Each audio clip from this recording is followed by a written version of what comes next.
The first playtest survey is out for the 1D&D playtest for Backgrounds and Races. We're going to talk about some updates to the Sly Flourish Patreon, including updates to the City of Arches and a new adventure toolkit available to patrons of Sly Flourish. We're going to talk about the Spelljammer errata that just happened. We're going to do a Kickstarter spotlight on the Dungeon Delvers Guide by Level Up 5e. We're going to do a product spotlight on Planegea.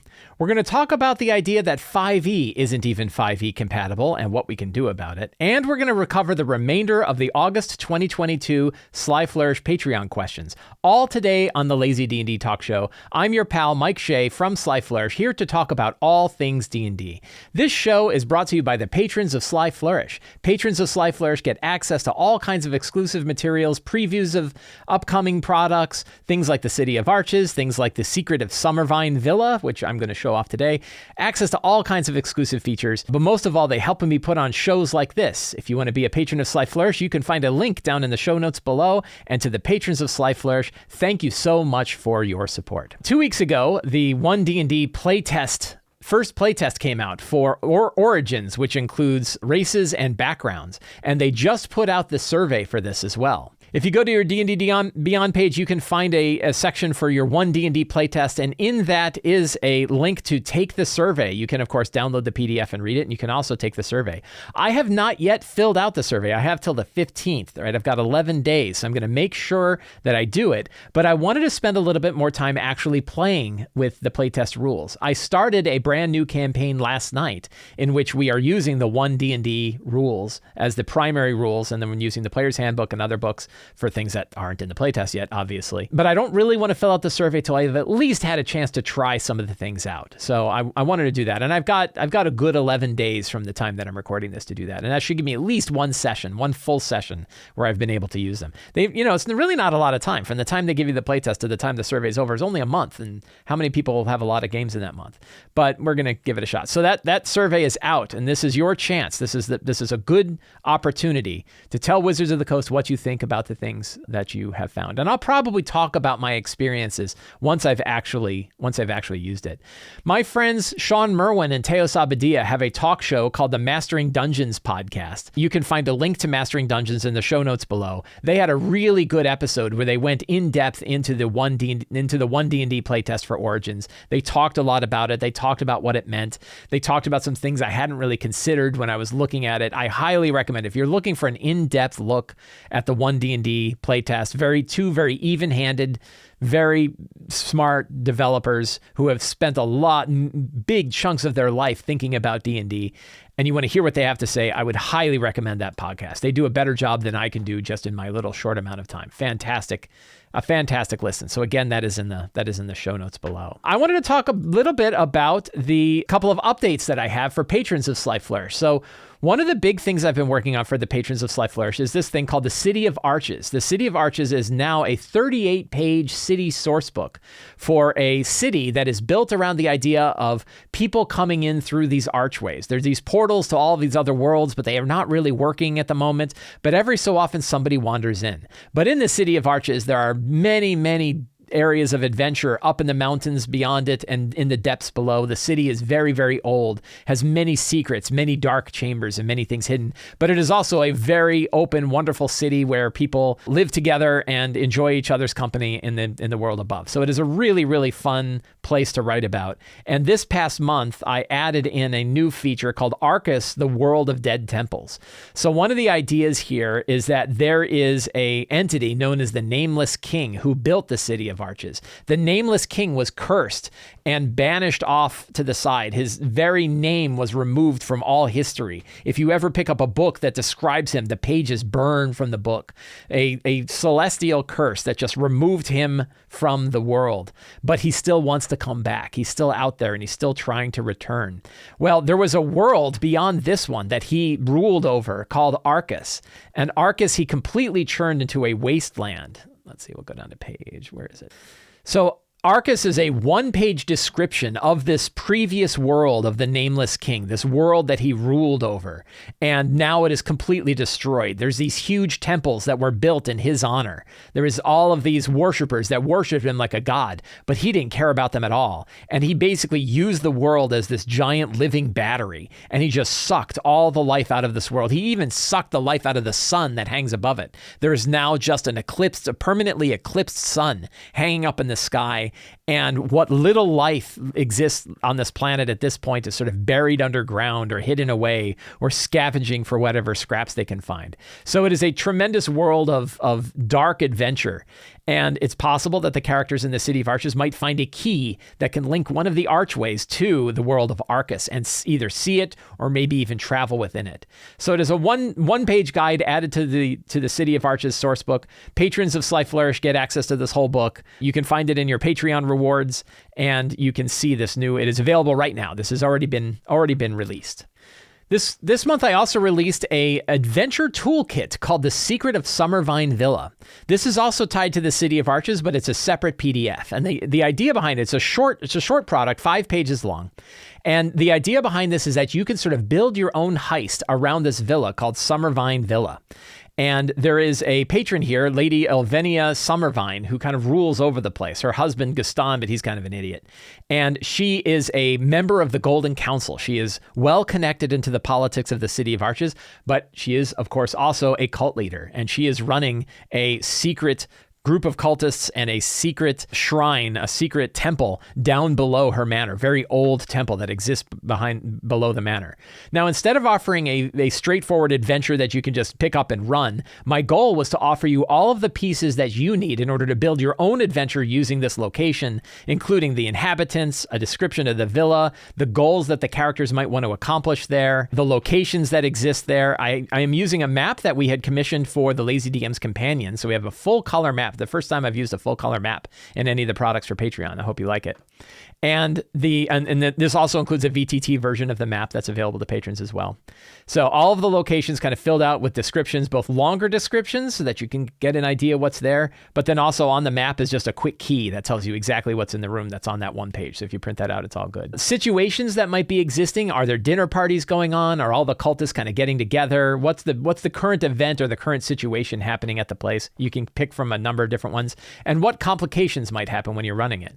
So the idea behind this is that you can decide what kind of adventure you want to run. They're all sort of heist-based adventures, but they could be like you just need to go take her out, or you need to stop the ritual that she's doing, you need to steal something that she's got. Could be a bunch of different goals that you could accomplish in this place, and then a bunch of different situations using the locations and using the inhabitants that are there.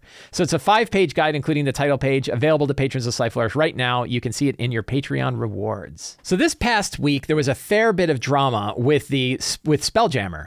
Many different reviews from many different people, including myself, talked about what we liked about it and what we didn't like about it. There was one thing in there that got a lot of people very upset, and I can understand why, and it was the description of the Hadezi.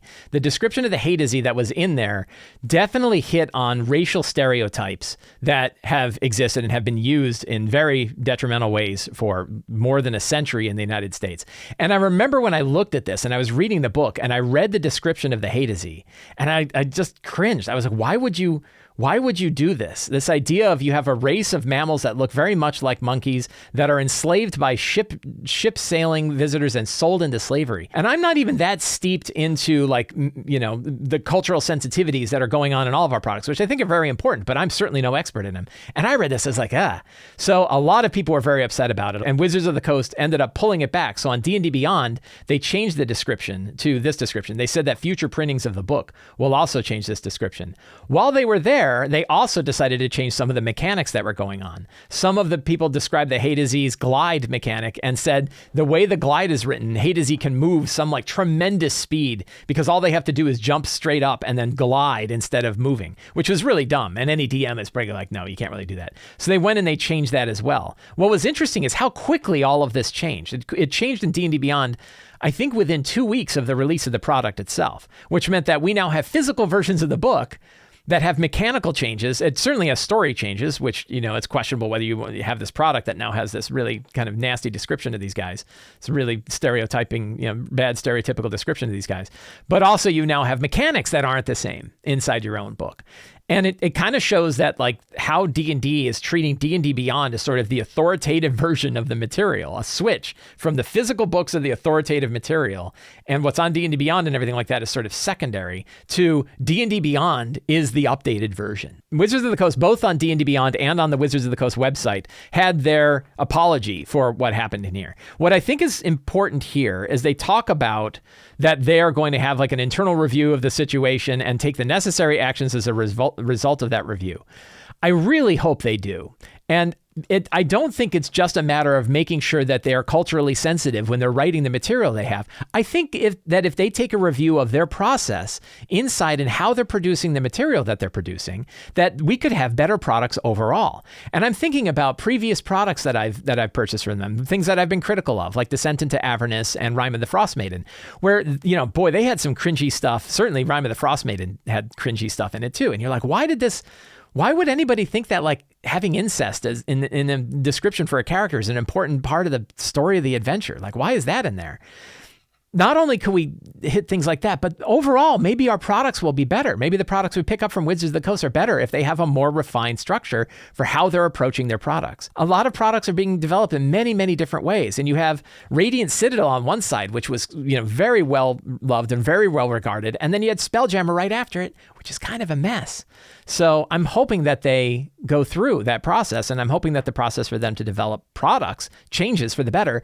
Again, not just to cover cultural sensitivity, which I definitely agree with and I think is very important, but also to just make the products stronger products so that we don't have things like the Hay Disease Glide. So there is an errata. You can get a PDF of the errata. You don't need to have a D&D Beyond subscription to get it. And you can see all of the different things they've changed, including the fact that they changed the Hay Disease story completely. They basically just reduced the Hay Disease story into 3 paragraphs from this longer thing. But they also changed how its glide works. They have a bunch of different stat block changes. I noticed that they did not change my biggest complaint, which is the adult lunar dragon and the ancient lunar dragon both having the same breath weapon. Probably there's some spreadsheet somewhere that says that a 36-point breath weapon is appropriate. I don't think so, but they're not asking me. So now we have this one page, and it's not bad. You could print this out. You could slide it in. One thing, if you don't mind marking up your books, here's a little tip for you. If you don't mind marking up your books and you find that there's errata, one thing that I do is I'll take a Sharpie and I'll just put a black dot next to any piece of material in the book that has been errated, so I know that I need to look up the errated version instead of looking at the book. But honestly, these days I'm doing a lot of what everybody's doing, and I'm just checking out D&D Beyond anyway. So that was kind of a big event there. Yeah, Rango of Arg, you hit it very specifically. Shows that the quality of control is low. I've made this argument now. Really, I think Rime of the Frostmaiden was where I was very kind of public about it. But Descent into Avernus, I certainly had the same problem. That the process. Their process for developing a product inside Wizards of the Coast is not working particularly well. It's really on the design side, because the art design is fantastic. The product design is great. The products look beautiful. Spelljammer is an amazing product. It looks really, really good. Rime of the Frostmaiden looks gorgeous. Descent into Avernus is one of the best looking adventures I've ever seen. I would really like them to have the same rigor in their design and development that they seem to have for the rest of the product. The art design is fantastic. The art design for these books are amazing. The physical quality of these books are amazing. They look as good as anything. And I think like when you look on Amazon, you look at the reviews, it's based on the fact that these books look really, really good as anything in the industry. But the design, a lot of times you look at it, you're just scratching your heads. Like, how did this kind of stuff happen? How did this stuff make its way out? And I've talked a lot about it in my Spelljammer review before. So I'm hoping that when they look at their process, that they need to have a stronger, more rigorous process in design and development to make sure that things are going out. Particularly now, because a new version of the game is coming out. And I really want it to be strong. But I'll tell you, like, I look at Tasha's, a lot of people that I talk to, they say, yeah, Tasha's is where it kind of fell off the cliff. Like Tasha's was the first book where I'm like, I can't really trust what's coming out of Wizards of the Coast anymore. All right. And it's sad. I don't want this. I want fantastic books. I want to love them. And they do a lot of amazing things. I was talking with Teo Sabadia, and he's like, they get a lot of criticism. They're not getting a lot of praise for the stuff that they do. Van Richten's Guide to Ravenloft is fantastic. I love that book. I love lots of the stuff they do in it. I like the adventure in Spelljammer looks great. I'm really excited to play that adventure. But there's also other problems, and these are solvable problems. These are problems that are not, like, the reason why I'm picking them is it's not like it just happens. Like, I'm not going to get on them about the fact that they had, like, the wrong amount of hit points for a monster, or they had the wrong attack bonus. That kind of stuff happens. I get that. That's not the kind of problem that I'm worried about. But there's general structure. The idea that the adventure that's inside Spelljammer doesn't play well with the races that are inside Spelljammer. It's one product. Like, how did that process work out where they said, we ought to make it easy for them to pick these races, and so that you can pick interesting, fun Spelljammer races, and it makes sense for Spelljammer. And there's really not. They don't. So it's stuff like that. And I'm hoping that their process, I'm hoping this kicks them, to make sure to really watch this stuff, because you don't put out a book like Radiant Citadel, this incredibly beautiful, inclusive book, both in the people who designed it and in the characters and the stories that exist in it. And then the very next one has this, like, tremendously racist description of a character race. And you're like, they're back to back. Like, what process took place where you have these two products that are back to back? I have a feeling it's a very personality driven organization there, and that ends up causing some of these problems. I think that a lot of times you might get, very artistically driven people that aren't process driven people.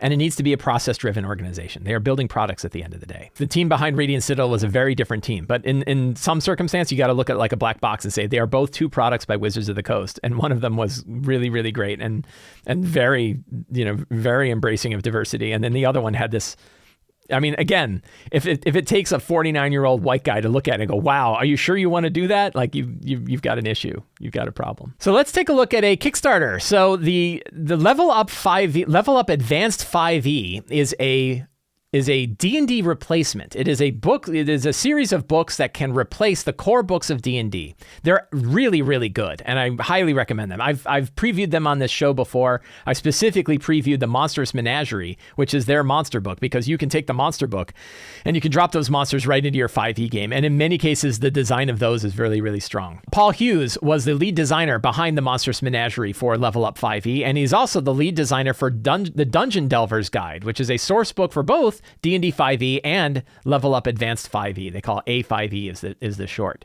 And it is a single book. It includes kind of everything. New character options, gears, spells, and mounts, traps, tricks, and puzzles, more monsters, how-to guides, dungeon building, pre-made dungeons, and a guide to the haunted cities and midnight seas of Underland, a weird realm beneath the earth. There is you can actually right off of the Kickstarter page, you can get a preview that shows you what the book is going to look like, gives you the credits, shows the table of contents of all of the things that you're going to pick up here, and looks really good. Really, really fun book. I've definitely backed it. I'm very excited to pick it up. I think it's interesting that all of these books always seem to contain a lot of things. They a lot of times they contain new races or heritages. They contain, in this case, new cultures, new archetypes, which are like subclasses. And sometimes I'm like, I don't need all of that. Sometimes I just want a dungeon book to be about dungeons, and like I'll let the other groups handle it. And particularly when we have this sort of D&D Beyond world, I'm going to talk about this a little bit more about Planegea, where when so many people are kind of wrapped around D&D Beyond as their tool, I want to see more tools that recognize that people are going to be using D&D Beyond and are giving me tools and accessories I can use without necessarily having to modify D&D Beyond or add add-ons and things like that. So I am very excited to pick up this book. I'm also glad to see that not a lot of that the page count is pretty extensive. It's almost 300 pages. And a lot of that, only a small portion of that is focused on character-driven stuff. Like it looks like about 54 pages of it are character-driven material, the kinds of things you would have to customize or drop into your game. And then the remaining 200 plus pages are about building dungeons, which is what I'm really excited for. So I know that a lot of times this kind of stuff, new heritages, new cultures, new classes, new subclasses, new monsters, all that kind of thing has a tendency to sell a book. It makes it something that a player might want to pick up, which I think is definitely a drive. Like, how do we make this to be a book that's not just for DMs, but for DMs and players as well? Wizards of the Coast certainly takes this philosophy with the books that they put out. But man, sometimes I just want the one topic. I want to focus on the one topic. So I'm not being critical of this, because I'm definitely going to pick it up. I'm picking up a physical version of the book.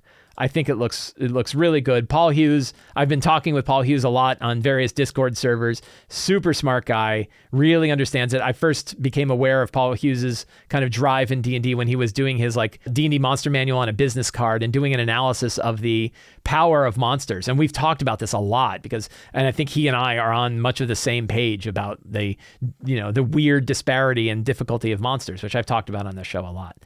So I'm definitely interested to see how this comes out and what kinds of things it offers. And I particularly know that lots of people are interested in a more systemic way of running dungeons. And I think that this book can scratch that itch. Morris from EndWorld, who runs these Kickstarters, he's run many, many, many Kickstarters.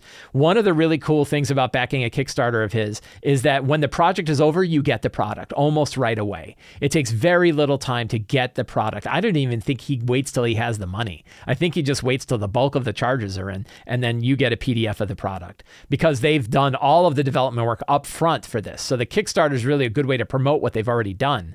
But they almost always deliver a product. So it is not a risky project to back. I backed it. It doesn't say I did, but trust me, I did. I backed this product. And I'm very excited to see what they've got. So check out the Level Up Advanced 5e Dungeon Delvers Guide. There is a link to it in the show notes below. So talking about another Kickstarter that I previewed a while ago and received and really like is Planegea. There is a link to pick up Planegea also in the show notes below. There is a preview you can pick up here. You can pre-order the physical book or you can pick up the digital book, the PDF, for $20, and you can pick it up right now. And for $20, it is an amazing deal. Reading this got me to think about a different kind of way of approaching products, about approaching 5e products, which I'm going to talk about when I go larger. It is a 376-page full-color source book. It is massive. I really became aware of sort of Atlas Games and what's going on because of the producer, who's Justin Alexander. If you know Justin Alexander, he runs a blog called The Alexandrian, where he dives deep into role-playing games and particularly into D&D. I've learned a lot from his blog. I learned all about Jaquays style dungeons. I learned about hex crawls. I learned about point crawls. There's all kinds of things that he dives into that go back into the history of role-playing games and kind of the periphery of the history of role-playing games that offer tools that are really useful for running games. And I've taken and used a lot of these things and like it. So when I heard that, he's the producer of this book, I'm like, I'm definitely on board and I want to pick it up. So the concept behind Planegea is that it is sort of a Stone Age wrapper around 5th edition. So if you wanted to run a Stone Age style campaign with dinosaurs and sort of low societies, and this is definitely the one to beat. There probably are other settings out there. Oh, look, they hyperlinked the table of contents. That's always wonderful when they do that. So the idea of a Stone Age RPG, an RPG that covers covers that sort of that level of technology, I think is fascinating. And one of the things, beautiful artwork all throughout the book. It must have cost a fortune to make this. For a 376-page book full of full color art is really, really expensive. But one of the things I love about this, one of the things that this really grabs me with is, and I felt the same way about Dungeons of Drakkenheim when I previewed that previously, is this is a book written by DMs for DMs. They know the kinds of things that DMs want and need when they're going to run a campaign. It is very specific in the things that it offers. It offers clear guidance up front. It tells you what it is. It gives you these, what are the main themes up front? The world of bone and fire. The clan fire is sacred. Unfamiliar everything.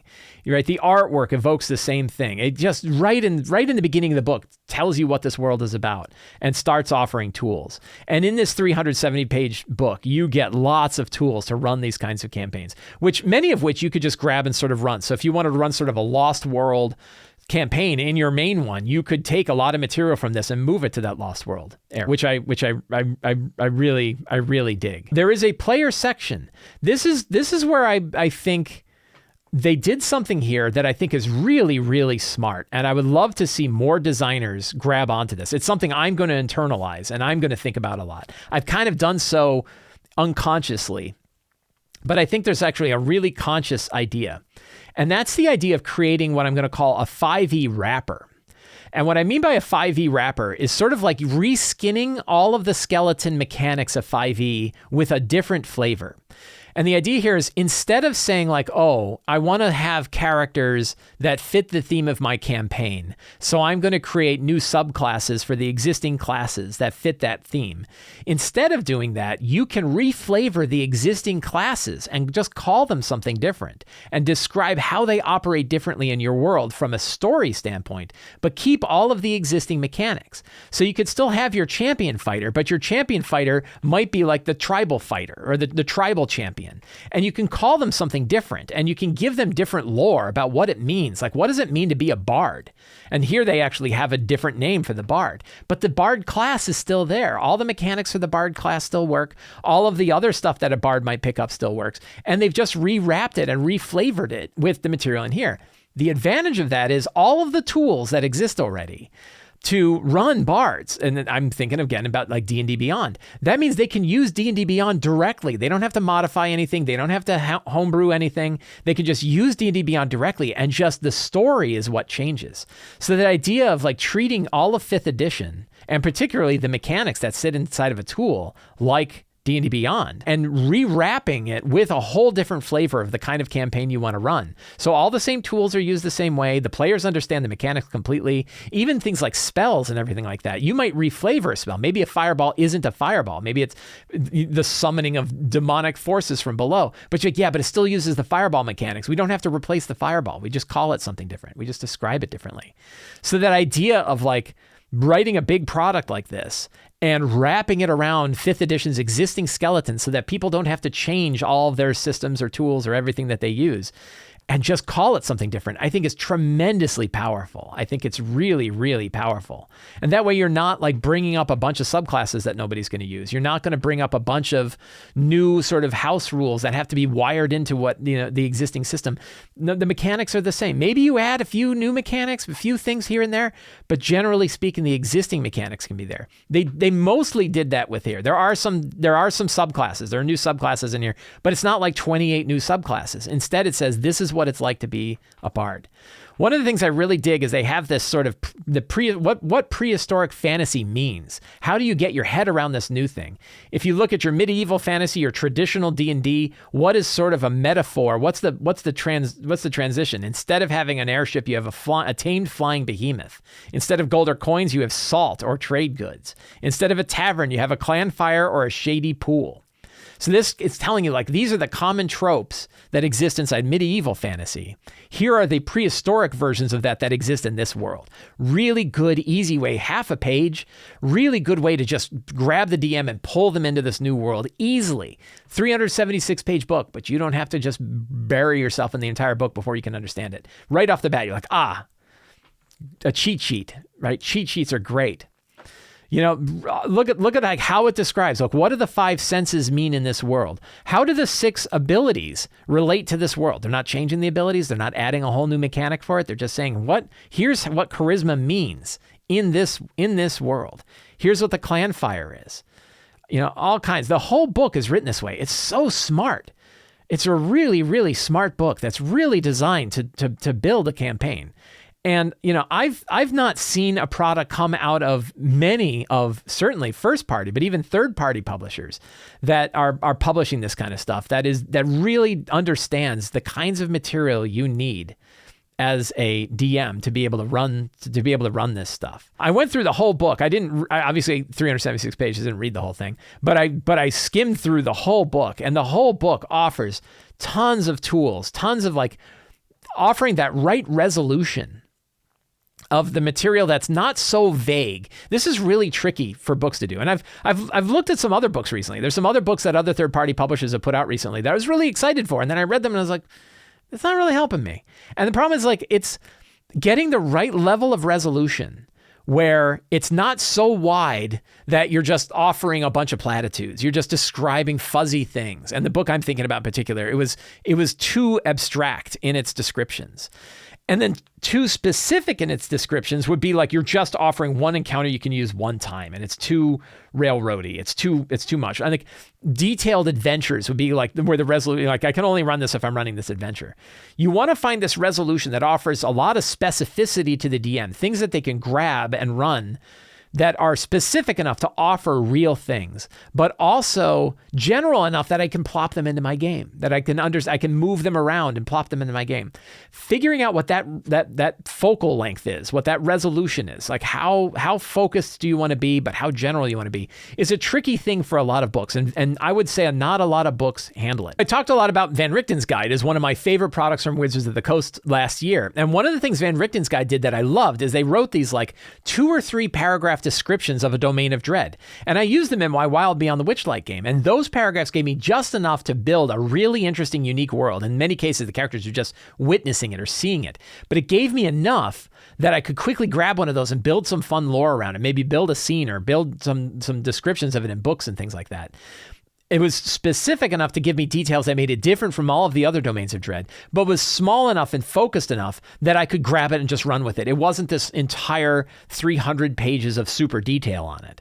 So I really found that resolution to work well. And I feel like a lot of the material that I'm getting and seeing in Planegea hits that same level, that same level. So I talked about a lot of player options. Again, many of the player options that in here are not mechanic stuff. They're not like, here's a whole new race, or here's a whole new class, or here's a whole new subclass. Instead, it talks about what it's like to be a character in this world.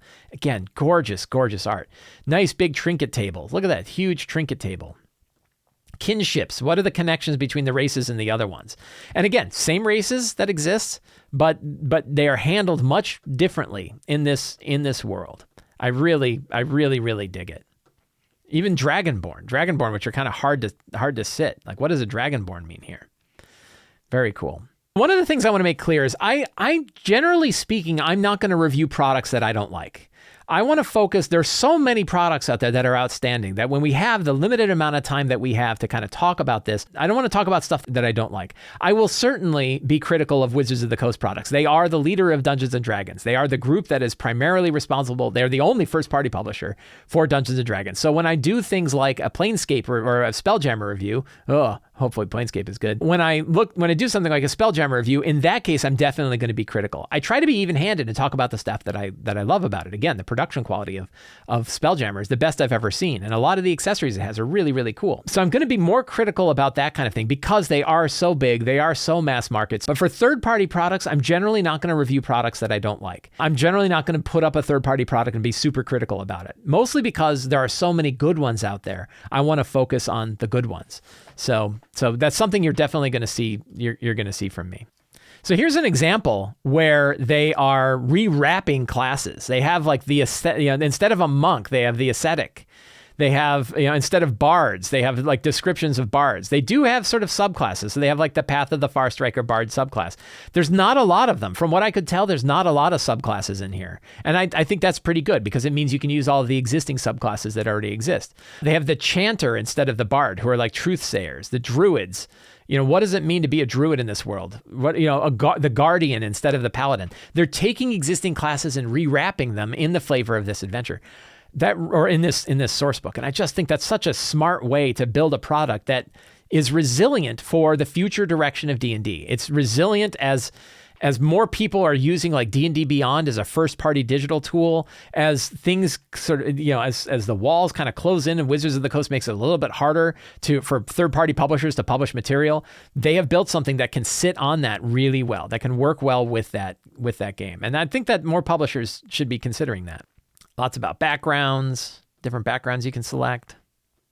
It's interesting to think about backgrounds from the standpoint of 1D&D. So 1D&D, now you have backgrounds that default to being custom built and also include a feat. So while the backgrounds that are in here are written around the original 5th edition style from 2014 of here's what skill proficiencies you get, here's what tool proficiencies you get, here's equipment that you pick up, here's some other ideals, bonds, flaws, and things like that. You can still very easily use these as the theme of a custom background in 1D&D and just add the feat that you think works well. So the nice thing is even though there's pretty big changes happening with how backgrounds are handled in 5th edition, at least according to the first 1D&D playtest, this still works. We can still run this. That is both a strength of the 1D&D playtest staying backward compatible, but also a strength of writing the way that they're writing in order to make sure that it fits with the world, fits with the mechanics of the game we have. So we're going to take a quick look at some of the things that it has to offer for game masters, which again, this book really feels like it's written for game masters by game masters. And you can tell that the game master section starts around page 100, 112, 113, 115, and there's still 376 pages in this book. So that's like 200 pages, 250 pages worth of material. What is it like to run adventures in Plangea? How do you customize Plangea to fit your style? What, primordial horror, kinetic action. What kind of game do you want to run here? Lots of tools. Like, this is really where he gets into, they call it like the dice drop. And the dice drop fits this idea of a point crawl. Again, Justin Alexander is what kind of brought the idea of point crawls to me. And they have a whole different lines of like, what are the things that exist here? What are the connections that drive? Lots of tools to help DMs build adventures. What are journey dungeons? They talk about the fact that you can build essentially a wilderness adventure the same way you'd build a dungeon adventure with rooms, and instead of rooms and halls, you have locations and pathways. So that fits. That's one of the reasons I was very excited to pick this up, was to see a world that's built around the ideas that I experienced when I was looking at Justin Alexander's stuff, and I found it here. That idea of a dice drop, I don't know if you've seen this, is like you take a handful of dice, you drop it on the table, and where the dice fall and what the dice have on them tells you the sort of layout and connections of what's going on. It's really a fun way to do it. Lots of descriptions. I'm a huge fan of random tables, and lots of random tables here for generating things, for getting ideas, for sort of firing your mind up. Just fantastic stuff. And it goes on and on. I could spend like another hour talking about Plangea, but I just find it is an absolutely fascinating product. $20 for the PDF is a really good deal. If I intended to run this as a campaign, and again, there's just too many campaigns to run, I would definitely go pick up the physical version of this book as well. I'm sure that is sound. It's a pre-order for the physical version, but you can pick up the PDF right now. Having seen the PDF, I'm definitely excited by what I'm seeing here. It is one of the strongest third-party books I have had the opportunity to spotlight. So I highly recommend Plangea. Check it out. There is a link to it in the show notes below. You can pick it up there. Really, really great stuff. Can't wait to see what they do with it next. Back when I was talking about Spelljammer, one of the things that I kind of quipped about, and this is a quote that I had heard, I guess this is both when we were talking about the 1D&D Next playtest and also looking at Spelljammer. And that's actually Spelljammer that I'm going to use the example from. Was people were talking about what it meant for 1D&D to be backward compatible, and somebody on Reddit quipped 5e isn't even 5e backward compatible. And that really made me laugh out loud, and I've been hanging on to that phrase because I think it's more and more true the more we think about it. And I wanted to offer up like a specific example on a Reddit post that I had read that I thought was really apt and captured this idea. And then what that means for us. What does that mean for us as DMs? So this follows a very common format that you see on various Reddit D&D forums, which is my DM's being a dick. Can somebody tell me what I should do about it? And a lot of times, or one of my players is being a dick. What can they do about it? You see a lot of that. So in this case, it was like my DM allowed a background feat for only one of us. And you're like, well, that sounds like a jerk DM. But then you read what happened. And he's running Rime of the Frostmaiden. And one of the players wanted to play a Gith, like a Githyanki or Githzeri. And so the DM said, well, that's cool. I have these new Spelljammer backgrounds. Why don't you pick one of those? So they picked the Astral Drifter background from Spelljammer and said, you can be the Astral Drifter. And everyone else said, oh, this is really cool. The Astral Drifter comes with a feat. It includes the Magic Initiate feat. So that means we all get feats too. And the DM said, no, only the Astral Drifter gets that feat. Now, clearly that DM is kind of hanging on a little too tight, and there are definitely ways you could house rule to give other ones. But that DM is running the game rules as written. We now have backgrounds that are available that have feats, but most of the backgrounds do not have feats. So if a player chooses to pick one of the older backgrounds, they don't get a feat. But if they pick one of these two new backgrounds, they do get a feat. And Spelljammer offers no recommendations to GMs on how to handle it if players want to play with a background that isn't one of those two backgrounds that includes a feat. Which means it's kind of funny because the backgrounds that are in Spelljammer are more compatible with the 1D&D Next playtest, which isn't even begun yet, which is just starting out, and it certainly isn't official yet. It is more compatible with that than it is with the original game that it's written for. And this sort of thing already exists in other areas. We've seen, I've complained on this show numerous times. You guys are tired of hearing about it, of how Monster Challenge is all over the place within Monster Challenge ratings. Now that's true as far back as the original Monster Manual. There are certain monsters where the challenge rating is all over the place. But that isn't getting any better. When you have like vampirates on one side who are absolute killers, and you have lunar dragons who breathe for the same amount of damage that a mage does, that it is kind of all over the place. And so what that means for us in this example is like, we can't trust Wizards of the Coast to help us with this. That they're not helping us with it. They are offering a lot of different material, and a lot of people, I think, are hanging on to it and saying, well, that's core material. Like if they release Tasha's Cauldron of Everything is core material. If it's in D&D Beyond, that must mean it's good. That must mean it's correct. And it's not. There's lots of stuff that just doesn't work that way. We have to be careful about all of the stuff we bring into our game. First party, third party, house rules, whatever. When we now have both the responsibility and the authority to manage our own D&D games. We need to know what we're bringing in. We need to know what we're excluding. We need to know what kind of choices we're going to allow, what kind of material we're not going to allow, which magic items we're going to release. And this has been true since 2014. It's been true since the beginning of the game. Like, let's be honest, it's been true for 50 years. But it's important for us to remember it. And I think it's particularly important because I don't think D&D Beyond does a particularly good job of letting you limit what sources or what material you're going to allow in your game. You can, when you share a campaign with your players, for example, which is fantastic, but talk about a great feature of D&D Beyond, something that is really hard when you're running other material, is I can share my campaign with my players and they have access to all the material that I purchased. That is huge. Imagine if every PDF, imagine if you bought Planegea, but legally you could give a copy of that to all of the players so they could read the player section of Planegea. Right now, there's not a great way to do that. I don't think, some cases they do like a player's guide. A lot of places will do like a player's guide, but the player's guides are like $10, $20. So now you're telling all of your players, hey, all of you need to spend $20 in order to read this book that we might only use for a few sessions. That's not great. So D&D Beyond offering that stuff is great, but you can't also go in and say, yes, I want to allow material from Xanathar's guide, but I don't want to allow material from Tasha's. Or I'm good allowing this stuff from Tasha's for the class features, but not the subclasses or anything like that. Because and I'm not telling you which ones you should use and which ones you're not. If you love your silvery barbs, man, I'm with you. Enjoy silvery barbs. I am not a fan. If you like Twilight Cleric and you think it works great, don't listen to me. My opinion on that does not matter to you in your game at all. You dig it, you dig it. Go with it. If you dig everything that's out on D&D Beyond and you're like, I really don't want to limit sources, that's fine. And you don't have to listen to me. But if you hit the kind of problems that I tend to run into, which is I don't know which monsters I should be using, I have to look at them and I can't just trust challenge rating anymore. Challenge rating is at best a very loose guide. And I need to look and be like, if I throw a bunch of vampirates, I'm going to be changing up those monster stat blocks because I don't want I don't want a bunch of dead characters because they all just happen to be low on hit points. So we need to take control of our game because 5e isn't even 5e compatible anymore. 5e wasn't really compatible with itself since the beginning of the game when you had a Dungeon Master's Guide that said, these are the stats that you would use to build a monster on the fly. And these are the monsters, and they're not matching up at all. This is what like Paul Hughes was talking about.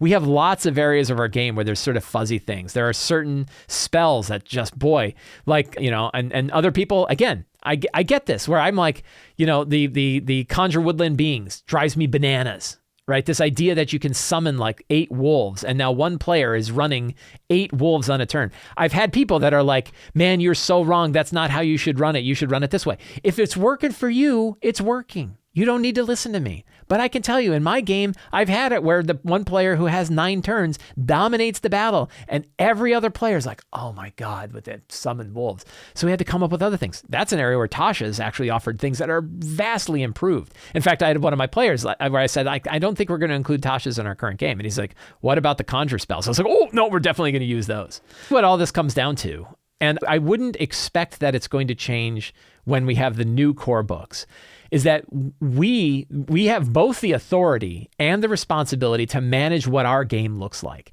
We can take house rules from other game systems. We can take pieces of D&D that we want to run. We can omit the pieces of D&D we don't want to run. We can include subclasses from some material. We can include subclasses from others. We can omit other subclasses completely. And the only limitation we have is what our players and us are willing to agree to.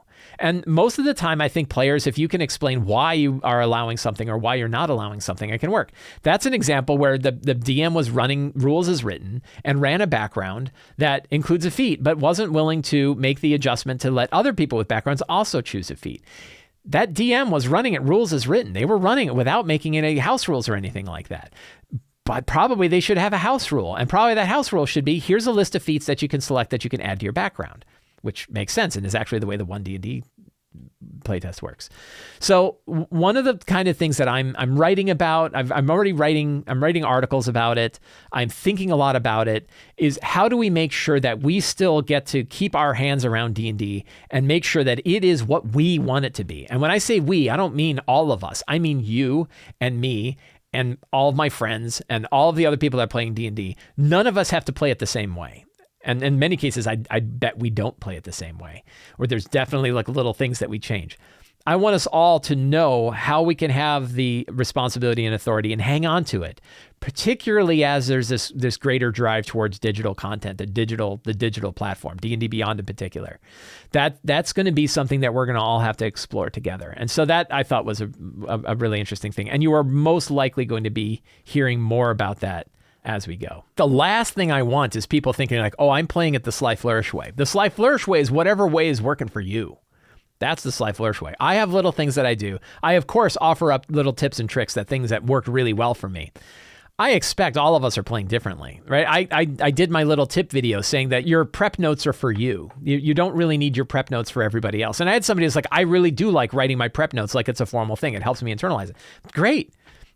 Again, don't listen to me. If it's working for you, it's working. When I would like something compatible, what I want is, I would really want it that if somebody picked up the 2014 Player's Handbook and built a character and sat it next to a character built with D&D with the next version of D&D, that they could play side by side. I already know I'm not going to get that because and the feat as a background thing is an example. Unless the new books say, hey, if somebody's playing with the old book, here's a way that you can use it with the old book, which I think they're going to have to do. Yeah. And Sour Cookies, why are these massive holes I need to fix? WotC isn't paying me, I'm paying them. And they're also, with the 1D&D, a lot of, I've heard this, my friends Sean and Teos both talked about this, like, why is this a problem? Why were critical hits a problem? Of all of the problems we've had with D&D, critical hits were not one of them. It weren't for me. I hadn't really heard anybody say, oh God, critical. Paladins critting with Smite is so terrible. Is it overpowered? Yeah, probably. Was it a problem? Not like freaking Feeble Mind is a problem. Not like Force Cage or Banish or Hypnotic Pattern. There's so many other things that can really disrupt a game for a dungeon master, can really kind of change how things play. Way more of those than freaking critical hits. Critical hits is not an issue. Let's do our Patreon questions. We're going to cover our final Patreon questions for August of 2022. Josh G says, what is the strongest criticism of your D&D prep advice that you have heard? Did it change the advice you give? That is a fascinating question. Probably the most critical advice that I've received is that DMing is much harder than you're saying it is. That some people, I've read, I've seen videos, I've heard people who talk about like, don't be a lazy dungeon master, and that being a dungeon master is hard work, and you need to do this hard work in order for the game to go. Has it changed it? Not particularly, because I think it's one thing to have philosophical differences, and it's something else to look at the specifics that we're doing, and certainly most of my experiences from my own experiences. And I know that those experiences aren't the same as everybody else, and that some people, but I can tell you that like the number of times I've had anybody say, hey, I've been using the 8 steps and they just don't work for me is low. And the number of times I've had people say, oh, I don't use all your 8 steps, but I use a lot of them, or I've added a couple other steps and they really work for me. That works pretty well. So for me, like the original Lazy Dungeon Master, I wasn't even using the same process that I had in that book anymore. But for Return, I've used it for years. So it hasn't really changed things. But it's also hard to disagree with my philosophy when my philosophy is use what works. Because who's going to say, no, you should use what doesn't work? So I know in that case, it's like, well, I'm being a little bit pedantic. Like if I just say, look, use what works for you, you can't argue with that. But if I also say, use what works for you, but here's some suggestions, I've definitely had people who are like, I don't like those suggestions. And I try to consider what they say. I try to consider what they offer. But I don't think I've heard any specific things about my DM prep where somebody has brought something up like here's this different way and you should be doing it this way. I think you've certainly seen my style change, that I've added a lot of things. And if you look at the material that's inside the Lazy DM's companion, you can see how that material has changed and evolved from the original Lazy Dungeon Master and from the Lazy DM's workbook. So you can see that there's new ideas and new thoughts about things like safety tools and things like the point crawls and different ways of kind of looking at this. So I Josh, I hope that answers your question. It's a really interesting question, and I'll have to think more about what's some of the advice that I've received that's really changed how I've felt. It's always an evolving process. I try to keep myself open to any of the new things that I hear, new approaches that I hear, and evolve from the experiences that I've had. Jason K says, after the game has been going for 4 or 5 sessions, I've had a player drop a game because of life stuff. I now need to bring a new player into the game, but they never got to do the session 0 or that kind of thing. How do you personally bring in new players once the game has begun? That's a good question. I would run another session 0. And I've heard other people offer this advice. A session 0 doesn't have to happen only once. You can re-baseline your game regularly. You can say like, hey, for the next session, we're going to have like a refresh of the session 0. I would almost certainly have people walk through, I would certainly recommend walking through what you have typically walked through with a session 0 with a new player. Talk to them about what the expectations are for the game. Talk to them about the storyline that's come on. In this case, you can introduce them to the existing characters. I would introduce them before they come with a character. Let them know what you already have. Let them know what's already been going on in the game before they make a character. And then you could either one-on-one work with them about building a character that you could bring into the game, or you could actually spend some time, tell your group, hey, we're going to spend some time. We have a new player who's joining in, and we're going to kind of re-baseline the session 0. And you can use it to kind of talk about the game with the other players too. Where do they think things are going? Are they happy? Are they happy with where things are going? So I think that it's a really good way that doing that re-baseline, that kind of stopping the campaign and saying, hey, for the next half of the next session, we're going to introduce a new character. We're going to talk about how the game's been going. We're going to kind of reestablish and reset the baseline so we all understand what's going on. And we're going to bring this new player in. I think it's a fantastic way of integrating a new player. I would not just drop them in. I've done it. I've definitely had it where, I'm going to bring a new player in and we're going to have them drop right into the game. There's definitely some stumbling around where it's easier if you bring them in, if you step away from the game, get back as players again, introduce the new player, talk about what's been going on in the game, talk about the other characters, and see what kind of character they want to build that you think fits in. I think it's a really great way. So I would consider rebaselining and running a session 0 again. Barbercat says, is Spelljammer too much for new players? I really want to run it, but I'm not sure if I should. I think Spelljammer is fine for new players. It is a structured adventure. I would not start with just Spelljammer because it starts at 5th level, and I would not start new players at 5th level. Instead, what I would recommend is starting with Dragons of Stormwreck Isle, the new starter set adventure. You could also use Lost Mine of Phandelver, or you could use Dragon of Icespire Peak. Any of the 3 starter adventures, I think, would be good. And the only trick is at the end of those adventures, when they get to like 5th level, you want to have them go to a coastal town and hang out at a bar at a coastal town. Give them one final mission that sort of sends them to Neverwinter. I think the book recommends Neverwinter, but you could send them to any coastal town and you could get them fired up. I'm running a game right now where I'm going to run Spelljammer, and we're starting with Dragons of Stormwreck Isle. And Dragons of Stormwreck Isle, I'm going to run an adventure in between Dragons of Stormwreck Isle and Light of Xeraxis, the Spelljammer adventure, that's going to connect the two together, take them from 4th to 5th level, and then start Light of Xeraxis. And I think it's going to work really well. I think it feels like it's going to be really smooth. I think the Spelljammer setting is going to be just fine. I think can work just fine for new players. I would not, just in general, I would not start new players off at 5th level. You want to learn what it's like to play D&D with a 1st level character and going on. Dragon of Stormwreck Isle, I think, is a really, really good starter adventure. I think it might be my favorite starter adventure that they've got. It's really, really excellent. It's got a whole floor. We're going to talk all about Dragons of Stormwreck Isle once it's openly available, but I can tell you, I really dig it. So if you wanted to start with something like Dragons of Stormwreck Isle, then get them to a coastal town. I'm choosing Luskan, like they're going to go from Stormwreck Isle to Luskan, and then in Luskan is where Light of Xeraxis is going to start. I think that can really work. Richard S. says, we've had a few anthologies now. Heists are something you've talked about. How do you feel about anthologies overall, and what lessons do you hope they take into the heist space? See, I think you're talking about the new heist-based set of anthology adventures that's coming out. I think it's coming out in early 2023 that looks like heist-based stuff. That I think is really good. I love heists overall. I love the structure of heists. I love the freedom that they have. I love that they're a great way for the DM to experience the game the same way the characters are. None of us know exactly how it's going to go. I like the anthologies. I think that it's very smart for Wizards of the Coast to come out with a regular like anthology book once a year that offers a bunch of one-shot adventures, because there's lots of opportunity for people to run one-shot adventures when they can't run a campaign, and now they have that. So I think the publication of a series of adventures and then a campaign. Again, Radiant Citadel is a whole bunch of different one-shot adventures set in an area. I think that's outstanding. And then you have something like Light of Xeraxis, which is a kind of a shorter, because it's only 5th to 8th level, but like a shorter campaign. So I like that structure. I think that works well. I think Wizards of the Coast probably sees that works well, that having like a bigger campaign adventure. I guess Dragonlance, we're getting Dragonlance this year. That looks like it's going to be a big campaign adventure. So having that big campaign adventure for people that want to run a longer campaign, but then also having these anthology adventures, I think can work well. And then I'm excited that they take it. What lessons do I hope they take into the heist space?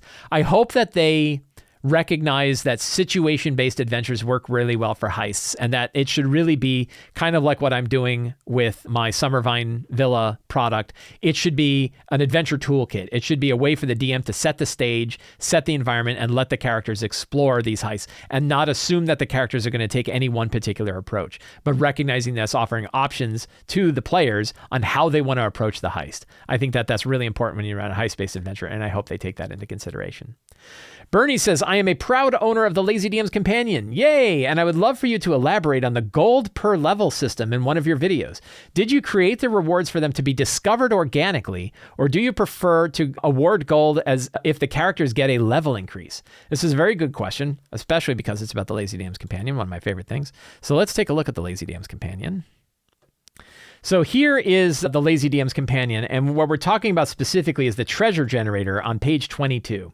So I wanted to have a guide in here. The Dungeon Master's Guide has a really excellent set of tables that you can use to generate treasure. There's lots of online tools that make it easy to generate treasure, but I wanted something that was like a one-page, really easy to use, just pick it and go, and not worry too much about all of the different little details and rolling on 38 different tables. So I have this gold per level section, and the idea here, this was actually generated from both material that's used in the Dungeon Master's Guide and some of the mathematics that's behind the Dungeon Master's Guide and Xanathar's Guide, and I think a little bit from the Adventurers League when they were doing limitations on gold in the Adventurers League, to try to say like how much gold you should award. And the idea here is that they are in parcels, that they're in gold parcels, and you want to award 4 parcels at each level. So this is the following gold parcels to quickly reward adventuring groups based on the character's average level. So this is the parcel that you would give to an entire group, not per individual. It's to a group. Now, of course, you have more groups. It might mean a little less money per group, so you can add a little bit more if you want to. And the idea is that you give 4 parcels this way. In other words, per every level, you would want to give a 100 gold piece parcel 4 times per level. I think that's what I mean, right? Reward 4 such parcels each level, or add parcels together to create larger rewards. So the parcel, you basically think that each level you should offer roughly 100 gold per level, or 4 times per level. First to second level is that, so it'd be 400 gold from first to second level divided up among the characters. They would earn about 100 gold per character. If it's four characters. And then you can roll for it instead. So instead of doing the flat 100 gold, 1,300 gold, 7,000 gold, or 70,000 gold, because it goes up significantly as you get into higher levels, you could roll for it instead. And we had just a really quick like 3d6 times 10, 3d8 times 100, 2d6 times 1,000, 2d6 times 10,000. Very easy dice rolling that I wanted to throw in here. It is not built so that you award it at level. Instead, the idea is that you want to think about how often you're rewarding gold during their process of leveling up. And if they hit a level and you haven't rewarded them, the next time they run into a large reward, just add the parcels together. And you might say, if I'm only offering one big treasure, like especially if you're leveling pretty quickly, you might, instead of giving one parcel at a time, you just patch all the, smash all the parcels together into one and say, you have discovered this 400 gold piece parcel for first to second level or second to third level, right? Here's another 400 gold piece. Treat it like a big treasure hoard.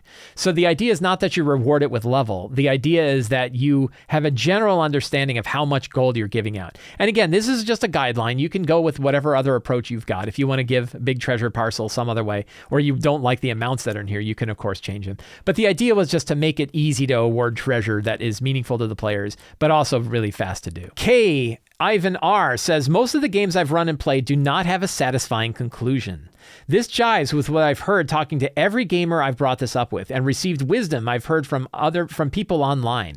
Maybe once in your life, you will get a campaign that goes every week for multiple years. Only a handful of times in your life will a campaign come to a satisfying end. And for every campaign that ends, 5 or more will fizzle out before anything major happens. And yet you run campaign after campaign, straight bangers, 2 campaigns a week, and every man jack of them ends properly. How do you do it? When I first read this is a really outstanding question. And I was like, and really thought provoking and requires more than I'm just going to be able to talk about in this show. My first question is that true?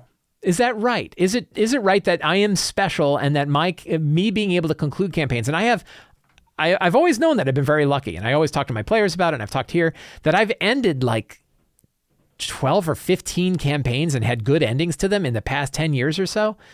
I've run a lot of campaigns and I've run a lot of endings and I've loved them and they've worked really well. Am I just special or is this more common than I think? So I decided to do a YouTube poll. I put up a poll on YouTube. 2,600 people voted on this. It's not a good, perfect sample of everything. It's a sample of the people who watch my videos and who happen to see this poll. So it's definitely a subset, but it's better than just my own experience.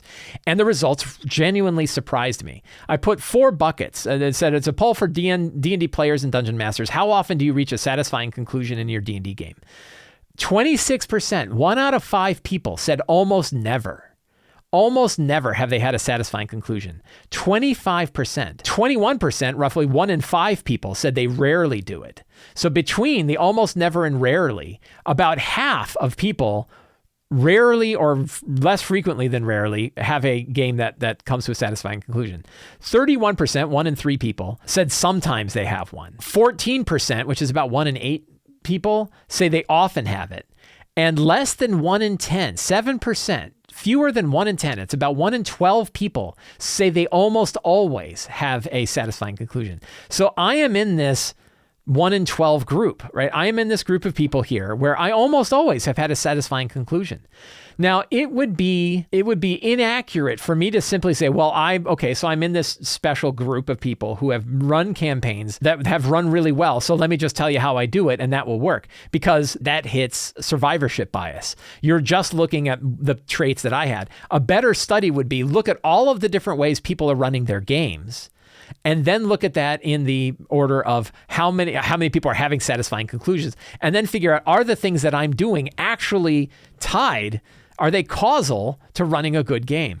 I can't say that definitively. The best I can do with this question right now is offer what I think are probably some of the things that I feel like have worked for me. These are not scientifically proven. It's very possible you are also doing these things or other people are doing these things and still not having satisfying conclusions to their game. But I'll offer them anyway. One of them is my campaigns are not terribly long. I run them for about a year, sometimes as long as 14 months. But of the campaigns that I've run since 5th edition has come out, I think I've rarely had them take more than about 12 to 14 months.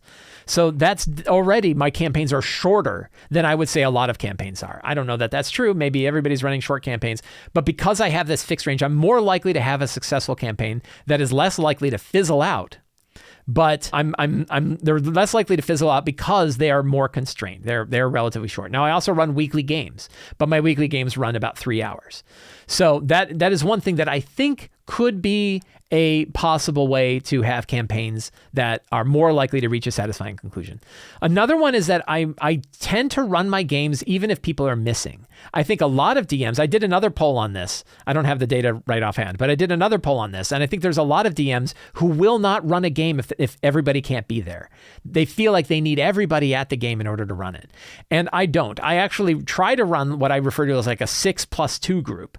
or like a 6+1. I want to have 6 regular members. And then I'd like to have a couple people that know that I'm running a game that I could call on to join in if I have people missing from that group of 6. And by having this group, it means that I'm more likely to have a game go on even if people are missing, because people are always missing.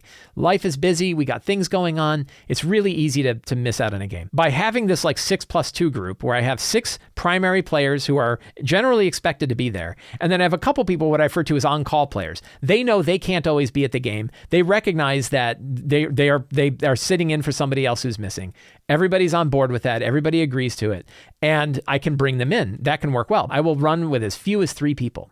So I think that's something else that I'm willing to do that I don't think all DMs are willing to do. But I think that means that my game is more consistent. It moves along. It heads in a conclusion, and it works really well. I run a regular game at the same time. So I have a Wednesday night group that we've been playing D&D every Wednesday night. It's always at the same time. We don't schedule it every week to week.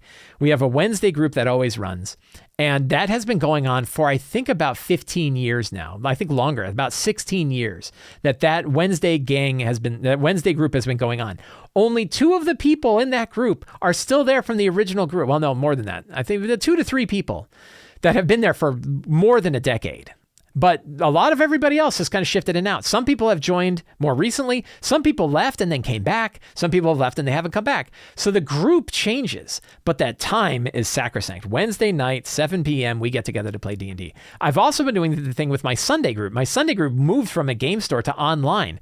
And I think the only change we had there is it used to be a 2-hour game, and I expanded it to a 3-hour game. And that changed a lot. But that was like years ago. I think that group has been going on about 8 years, and that has been going on consistently. So by having a consistent time every week, 12 p.m. Sunday, we play D&D. Every week, Wednesday, 7 p.m., we play D&D. And we play with whoever shows up. We want to have as many people. The only time I'll cancel it is like if there's only 2 people. Think about how many people I have to cancel. If I'm willing to run with 3, and I have a 6+2 group. If I've got 6 regular players plus 2 on-call people, that's 8. It takes 6 people to cancel before I have to cancel a game. 6. That's pretty resilient. That's pretty robust. I'll offer one more. One more idea is that my campaigns are fixed and they're focused. I know where they're going to go. I know what the general idea of the ending is going to be. They're not wide open things where there isn't a clear conclusion. I don't continue them on beyond the conclusion. I know generally. Again, I'm not railroading it, and I don't have like a specific outcome in mind, but I know that like in my Numenera game, they're going to face the 4th Emperor. That's the goal. When they defeat the 4th Emperor, the campaign is officially concluded.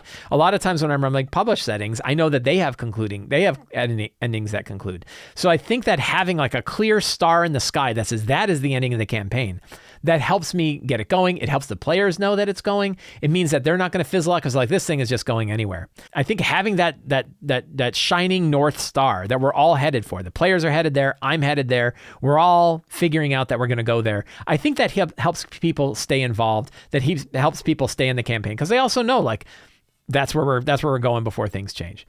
Just to reiterate them, the 4 things that I think, again, I don't have a scientific study of this to prove it. It's very possible people are doing these 4 things and still they're not reaching satisfying conclusions. That's something that would require more research than I can certainly do right now, but it's something I definitely want to dig into. But the 4 things that I would argue have helped me, that feel like they have helped me running ongoing campaigns. 1, I run short campaigns that last about a year. 2, I have a group of 6 regular time players plus 2 on-call players, and I will run with as few as 3, which means it takes 6 people canceling before I cancel a game. So I very rarely cancel a game. 3, I run a game that happens at the same time every week. I run it weekly. I have a Wednesday game at 7 p.m. I have a Sunday game at 12 p.m. Everybody knows that that's the time to play, that we're going to play D&D. And even people with families and everything like that have worked out agreements with their families so that they can be free for those times. And I have a clear goal and a direction for the campaign that the players are aware of, that I'm aware of, so we know what North Star we're all headed for. It's a big problem. Like when I look at that and I say like half of people rarely have good conclusions, that's something we should work on. That's something we want to study. So I want to dive into that topic more. But I think that those are sound. And with that, we have reached the end of the August 2022 Patreon, and we have reached the end of the Lazy D&D Talk Show. I want to thank all of you for hanging out with me today, watching the show, enjoying the show, listening to the show. Thank you all very much. If you want to help support me, you can do so in 4 ways. You can subscribe to the Sly Flourish newsletter and get weekly D&D articles sent directly to your inbox, along with a free adventure generator PDF. You can go to the Sly Flourish bookstore and pick up any of my books, including physical versions of Return of the Lazy Dungeon Master, the Lazy DM's Workbook, and the Lazy DM's Companion. You can support me directly on Patreon. Patrons get access to all kinds of exclusive material. They also help me put on shows like this. The patrons are outstanding, a wonderful community of patrons. You can also share this video, like it, subscribe to my channel, pass it along, tell other people about it, comment on it, all stuff like that. Anything you can do to pass along the work that I do here. Thank you all very much. Have a great day. Get out there and play some D&D.